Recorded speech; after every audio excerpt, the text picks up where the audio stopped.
बच्चों, ये red lines के अंदर जो भी एरिया है ना।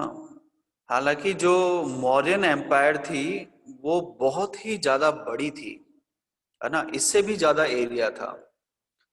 लेकिन मौर्यन एम्पायर के जो राजा हुए, खास तौर से जो अशोक थे, जो कि तीसरी पीढ़ी के राजा थे। स्टार्ट किसने किया था इसे? चंद्रगुप्त मौर्य ने। उसके बाद उनके पुत्र राजा बने बिंदुसार। बिंदुसार के बाद उनके पुत्र राजा बने अशोक।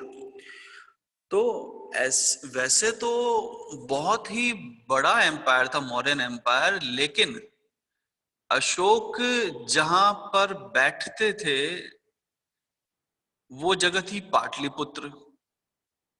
मगध की राजधानी उन्होंने बनाई थी पाटलिपुत्र। पहले राजधानी थी राजगृह। मगध की पहले राजधानी थी बेटा राजगृह। ये देखो रेड कलर से यहाँ पर शो हो रहा है। और फिर बाद में जब मॉडर्न एम्पायर स्टार्ट हुआ तब राजगृह से बदलकर मगध की राजधानी को पाटलिपुत्र शिफ्ट कर दिया गया। ठीक है, तो ये बात आप लोग ध्यान रखिएगा। तो मैं ये इस मैप की मदद से बेटा ये समझाना चाह रहा हूं कि भले ही एम्पायर मौर्यन एम्पायर बहुत बड़ा है, लेकिन किसी भी राजा के बस की बात नहीं है कि वो अकेले इतने बड़े साम्राज्य को, क्योंकि एम्पायर मतलब क्या होता है? साम्राज्य। इतने बड़े साम्राज्य को वो अकेले हैंडल कर सके, अकेले संभाल सके।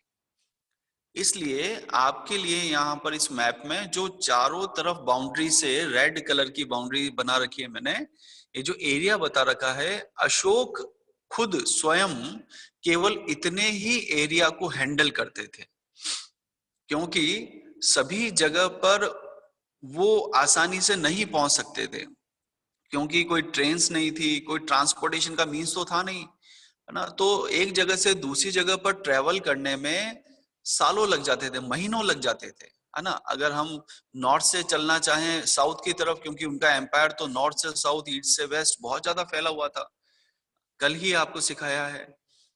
तो अगर वो एक जगह से दूसरी जगह पर जाना चाहेंगे तो उनके लिए पॉसिबल ही नहीं होगा। जब तक अगर मान लीजिए कोई प्रॉब्लम भी आ रही है, जब तक वो वहां पर पहुंचेंगे तब तक तो बहुत देर हो जाएगी।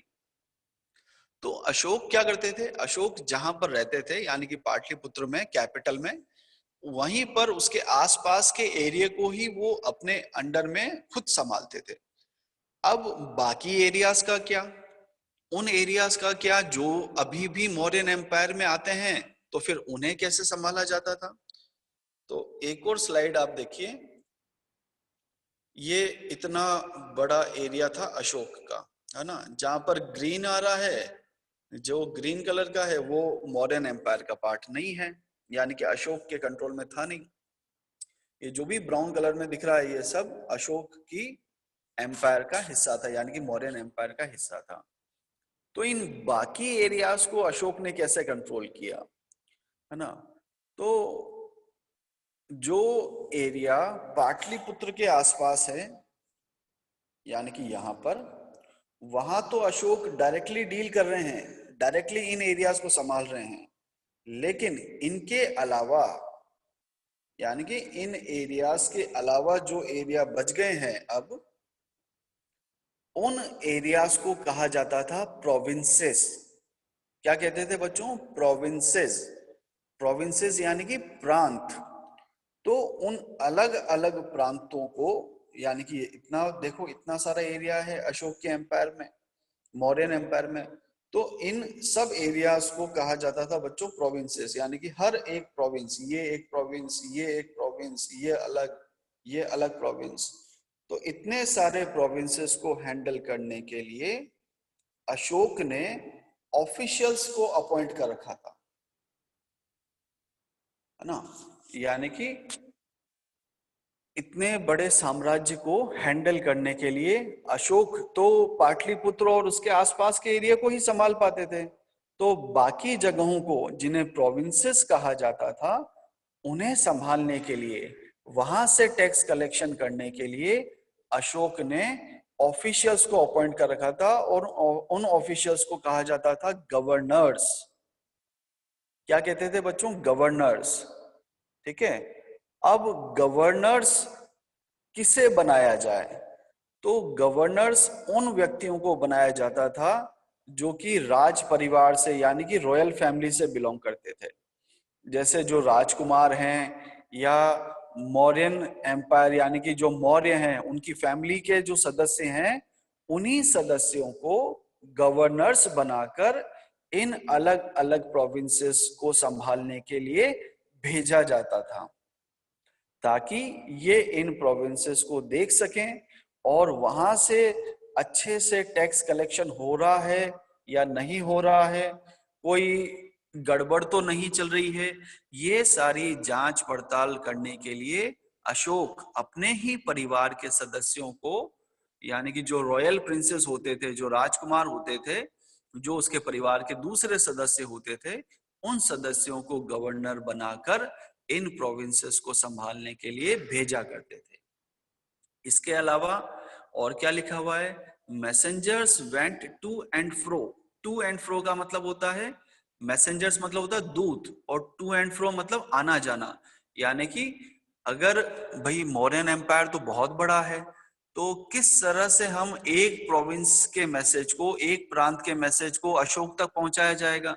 तो इसके लिए विशेष दूत रखे गए थे, विशेष मैसेंजर्स रखे गए थे, जो फास्टली यानी कि तेजी से, घोड़ों का ही उपयोग होता था बच्चों उस समय। तो जो तेज घोड़ा चलाने वाले लोग होते थे उन्हें मैसेंजर्स बनाया जाता था।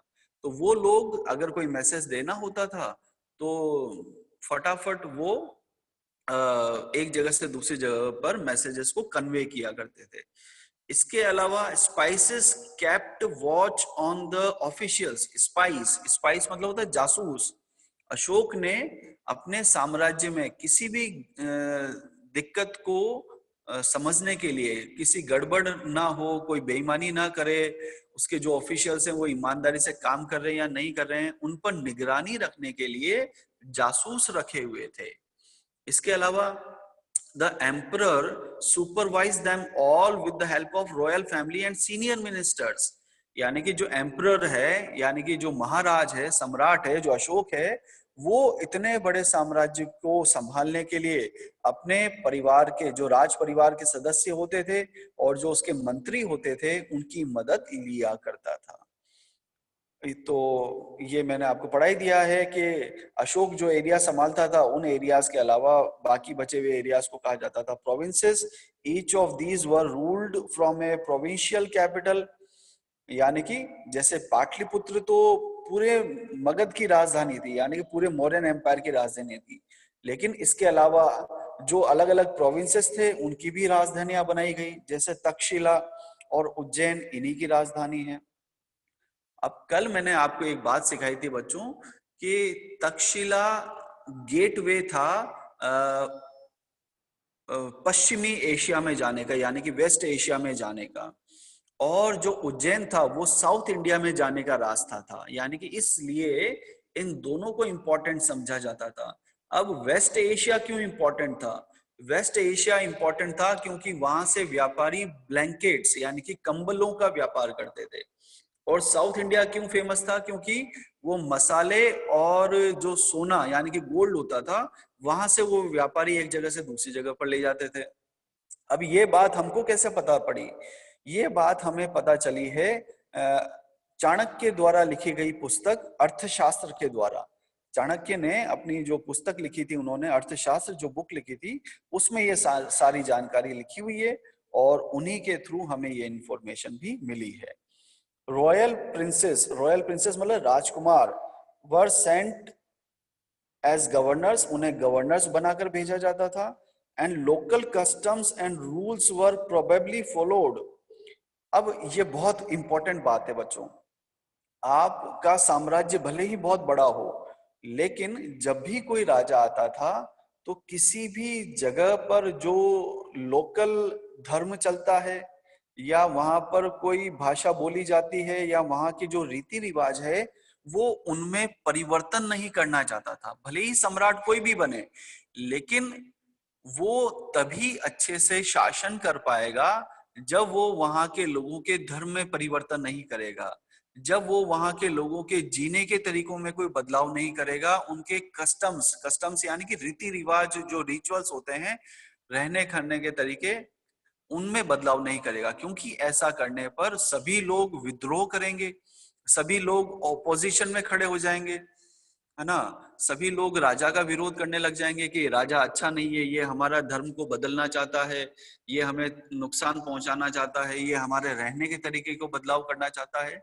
तो इस तरह के विद्रोह से बचने के लिए राजा ये चाहते थे कि वहां के लोकल कस्टम्स में किसी भी तरह का बदलाव नहीं किया जाए। ठीक है बच्चों, इसके बाद आगे बढ़ते हैं। अब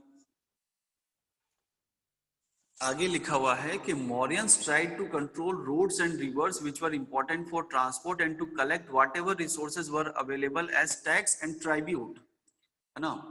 यानी कि जो मौर्य हुए, यानी कि जो मौर्यन एम्पायर के राजा हुए, उनका हमेशा से ये प्रयास रहा कि वह आने जाने वाले रास्तों पर अपना कंट्रोल रखें, है ना। अब आने जाने के लिए जंगलों का रास्ता भी होता था और पानी का रास्ता भी होता था। अब जो जितने भी मौर्यन एम्पायर के राजा हुए, वो पानी पर और जंगलों पर, जंगलों के रास्तों पर अपना कंट्रोल चाहते थे। वो ऐसा क्यों? क्योंकि इन्हीं रास्तों से होते हुए जो गवर्नर्स होते थे, जो प्रोविंसेस के गवर्नर्स होते थे, वो अपने सामान को एक जगह से दूसरी जगह पर भेजते थे। इसके अलावा इन रास्तों का उपयोग व्यापारियों द्वारा भी किया जाता था, आम जनता द्वारा भी किया जाता था। और जब भी कोई व्यापारी या आम जनता इन रास्तों का उपयोग करती थी, तो जो ऑफिशियल्स होते थे, जो अधिकारी होते थे मौर्यन एम्पायर के, वो उनसे टैक्स या ट्राइब्यूट लिया करते थे, है ना, बदले में, है ना, उनकी सुरक्षा के बदले में। अब टैक्स और ट्राइब्यूट क्या है? टैक्स तो आपको बताया एक कंपलसरी पेमेंट है, वो आपको देना ही पड़ेगा। ट्राइब्यूट का मतलब होता है गिफ्ट, यानी कि जो हम अपनी इच्छा से अधिकारी को दें, वो होता है ट्राइब्यूट, है ना। ट्राइब्यूट मतलब एक तरह की गिफ्ट हो गई। तो ये जो भी टैक्स या ट्राइब्यूट आते थे, वो राजा के खजाने में बहुत ज्यादा वृद्धि करते थे। और जब खजाना भरेगा, यानी कि उसके पास ज्यादा से ज्यादा गिफ्ट आएंगे, महंगे महंगे उपहार आएंगे, ज्यादा से ज्यादा पैसा आएगा, तभी तो वो राजा अपनी आर्मी को इंक्रीज कर पाएगा। और अगर आर्मी इंक्रीज होगी, तभी जाकर हम इतने बड़े साम्राज्य की सुरक्षा कर पाएंगे। तो टैक्स और ट्राइब्यूट बहुत बड़ा सोर्स था इनकम को जनरेट करने का। और यही बात अर्थशास्त्र में भी लिखी हुई है कि क्यों रूट पर कंट्रोल किया गया, क्यों जो तक्षशिला और उज्जैन इतने महत्वपूर्ण क्यों हुए। क्योंकि तक्षशिला रास्ता था पश्चिमी एशिया में जाने का, और उज्जैन रास्ता था दक्षिण भारत में आने का। और अर्थशास्त्र में ऐसा लिखा हुआ है कि जो नॉर्थ वेस्ट है, यानी कि उत्तर पश्चिम का जो एशिया है, वो महत्वपूर्ण था ब्लैंकेट्स के लिए, और साउथ इंडिया फेमस था गोल्ड के लिए, प्रीशियस स्टोन्स के लिए, अपने मसालों के लिए।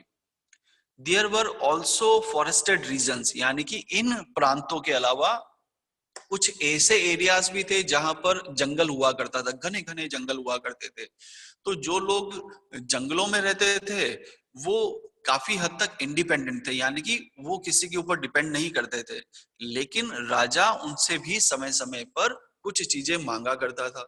जैसे जंगलों में रहने वाले लोग राजा को एलिफेंट्स प्रोवाइड कराते थे। ये बात मैंने कल भी सिखाई थी आपको, क्योंकि हाथी तो जंगल में रहते हैं। तो वो जंगल में रहने वाले लोग उन हाथियों को ट्रेन करते थे, ट्रेनिंग देते थे, और फिर उन हाथियों को जो आर्मी होती थी उनमें शामिल किया जाता था। क्योंकि बच्चों, जब भी हम किसी हाथी पर बैठकर युद्ध करेंगे, है ना, ये देखिए, जब भी कोई राजा किसी हाथी पर बैठकर युद्ध करेगा, तो वो ऑटोमेटिकली नीचे खड़े हुए व्यक्ति से, जो व्यक्ति जमीन पर खड़ा हुआ है उससे काफी ज्यादा हाइट पर है, तो हाथी पर बैठे हुए व्यक्ति के लिए आसान होता है जमीन पर खड़े हुए व्यक्ति को युद्ध में हरा देना। तो उस समय पर किसी राजा की सेना में हाथियों का होना बहुत ही ज्यादा इंपॉर्टेंट माना जाता था, बहुत ही ज्यादा पावरफुल माना जाता था। तो जंगलों में रहने वाले लोग अपने राजा को हाथी गिफ्ट में दिया करते थे। इसके अलावा हाथियों के अलावा और क्या देते थे? टिम्बर। टिम्बर यानी होता है लकड़ी के बड़े बड़े जो गट्ठर होते हैं, मोटी जो लकड़ी होती है, वो उसको टिम्बर कहा जाता है बच्चों, है ना। इनसे क्या काम आएगा? इनसे फर्नीचर वगैरह बनाया जाता था। हनी यानी कि जो शहद होता है उसे हनी कहते हैं। Wax to modern officials. तो ये सारी चीजें जंगलों में रहने वाले लोग अपने राजा को गिफ्ट में दिया करते थे। It is possible that these resources were collected as tribute. अभी मैंने आपको सिखाया कि टैक्स और ट्राइब्यूट में क्या डिफरेंस है। टैक्स तो कंपलसरी आपको देना ही पड़ेगा, आप उससे बच नहीं सकते हैं। लेकिन कई जगह पर ट्राइब्यूट भी ली जाती थी। ट्राइब्यूट होता है विलिंगली। विलिंगली मतलब अपनी इच्छा से जो दिया जाए वो कहलाता है ट्राइब्यूट। तो unlike taxes which were collected on a regular basis, tribute was collected when it was possible to get from people who gave a variety of things more or less willingly. यानी कि जैसी जिसकी श्रद्धा हो, जिससे जिसकी इच्छा हो, वो अपने हिसाब से राजा को गिफ्ट या भेंट उपहार के रूप में दिया करता था। ठीक है बच्चों, अब हम आगे आते हैं अगले टॉपिक पर। अगले टॉपिक का नाम है the emperor and the capital city. यानी कि जो महाराज थे, जो कि अशोक थे, वो कैसे थे, और या जो मॉडर्न एम्पायर के जो राजा हुए वो कैसे थे, और जो उन्होंने राजधानी बनाई अपनी मगध की राजधानी पाटलिपुत्र, वो कैसी रही है हिस्ट्री में। तो इसके लिए एक राजा हुए बच्चों ग्रीस के, है ना। ग्रीस के एक राजा थे सेल्यूकस निकेटर। क्या नाम था बच्चों उनका? ग्रीस के राजा का सेल्यूकस निकेटर। तो सेल्यूकस निकेटर ग्रीस के राजा थे, इसलिए उन्हें ग्रीक रूलर कहा जाता है ना। जो व्यक्ति ग्रीस में रहता है उसे ग्रीक कहा जाता है। जैसे इंडिया में रहने वाले को इंडियन कहते हैं, उसी तरह से ग्रीस में रहने वाले को ग्रीक कहा जाता है। तो ग्रीस के राजा थे सेल्यूकस निकेटर। उन्होंने काफी बार मगध को जीतने की कोशिश की, लेकिन हर बार वो असफल रहे।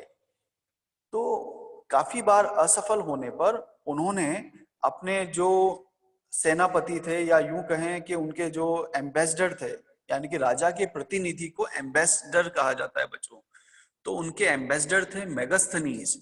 उन्होंने मेगास्थनीज को ये आदेश दिया कि तुम जाओ पाटलिपुत्र और देख कर आओ कि पाटलिपुत्र कितना बड़ा है, वहां पर कितनी सेना है, वहां के राजा कैसे हैं। उस समय पर राजा थे चंद्रगुप्त मौर्य, यानी कि मौर्यन एम्पायर शुरू हो चुका था उस समय पर।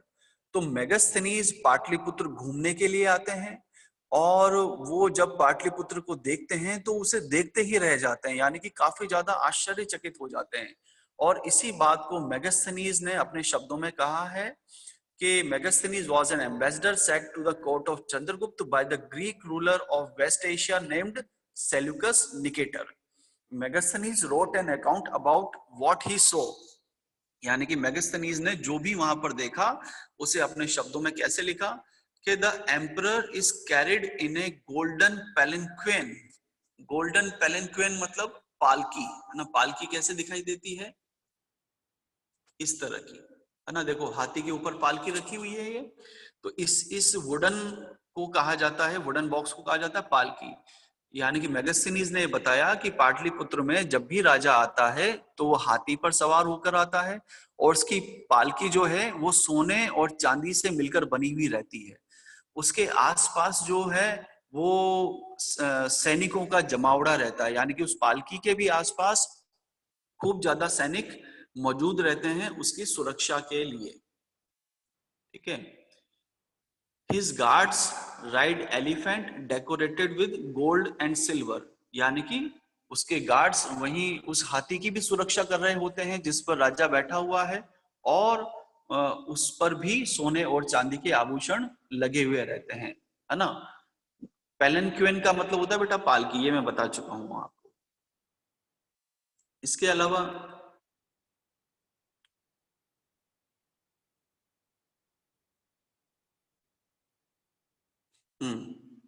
इसके अलावा मेगास्थनीज ने और क्या कहा? मेगास्थनीज ने यह भी कहा कि जब भी राजा घूमने के लिए बाहर निकलता है, शहर में बाहर निकलता है, तो उसका बहुत ही भव्य तरीके से स्वागत किया जाता है।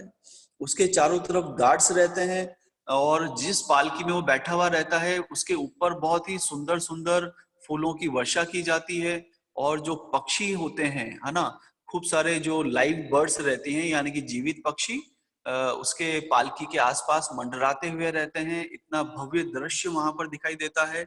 और जो गार्ड्स रहते हैं उनमें महिलाएं भी रहती हैं, यानी कि जो फीमेल गार्ड्स रहती हैं वो भी उसकी सुरक्षा में इन्वॉल्व रहती हैं। और इसके अलावा मेगास्थनीज ने यह भी कहा कि राजा जो वहां का है यानी कि जो चंद्रगुप्त है, उन्हें हमेशा यह डर रहता है कि उन्हें कोई ना कोई मार देगा।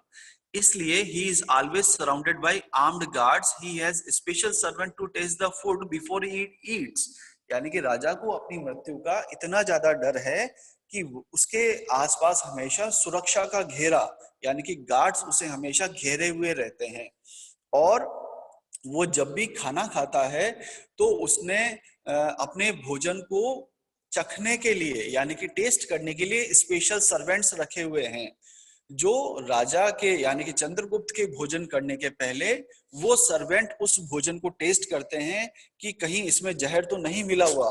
मतलब अगर उसमें जहर होगा तो पहले वो सर्वेंट मरेगा और राजा एकदम सेफ हो जाएगा, उसे कोई भी नुकसान नहीं पहुंचेगा। इतनी ज्यादा टाइट सिक्योरिटी चंद्रगुप्त की है। इसके अलावा चंद्रगुप्त कभी भी किसी सेम रूम में 2 रात से ज्यादा नहीं सोता है। यानी कि उसके महल में इतने ज्यादा कमरे हैं कि वो किसी भी कमरे में 2 दिन से ज्यादा सोता ही नहीं है, अपनी सुरक्षा को ध्यान में रखते हुए। और जो उसकी राजधानी है यानी कि पाटलिपुत्र है, वो पाटलिपुत्र बहुत ही ज्यादा बड़ी और बहुत ही ज्यादा सुंदर सिटी है।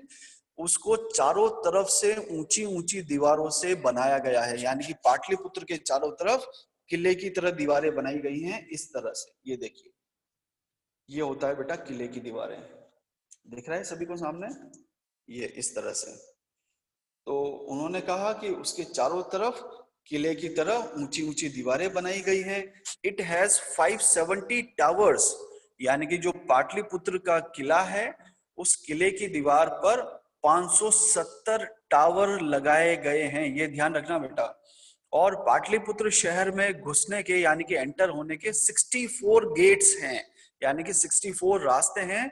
गेट्स बनाए गए हैं बड़े बड़े लकड़ी का उपयोग करके, बहुत ही सुंदर आकर्षक बनाया गया है उन्हें।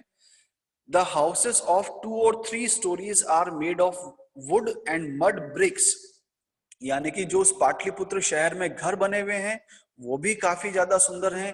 काफी घर उनमें से 2 और 3 मंजिला हैं, यानी कि 2 और 3 स्टोरीज के भी घर हैं।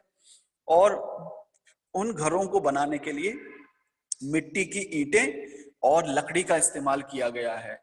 और जो किंग का पैलेस है यानी कि जो चंद्रगुप्त मौर्य का जो भवन है, जो उसका महल है, वो भी काफी ज्यादा लकड़ी से और डेकोरेटेड जो पत्थर होते हैं, है ना, जो सुंदर पत्थर होते हैं, उन पर चित्रकारी वगैरह करके उन्हें काफी ज्यादा सुंदर तरीके से बनाया गया है। ये बात सब किसने बताई बेटा? मेगास्थनीज ने बताई ना।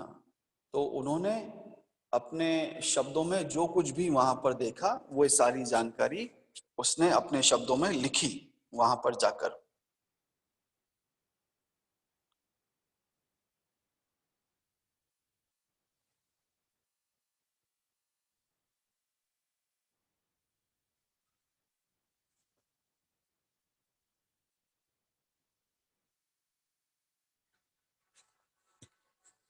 देखा है वो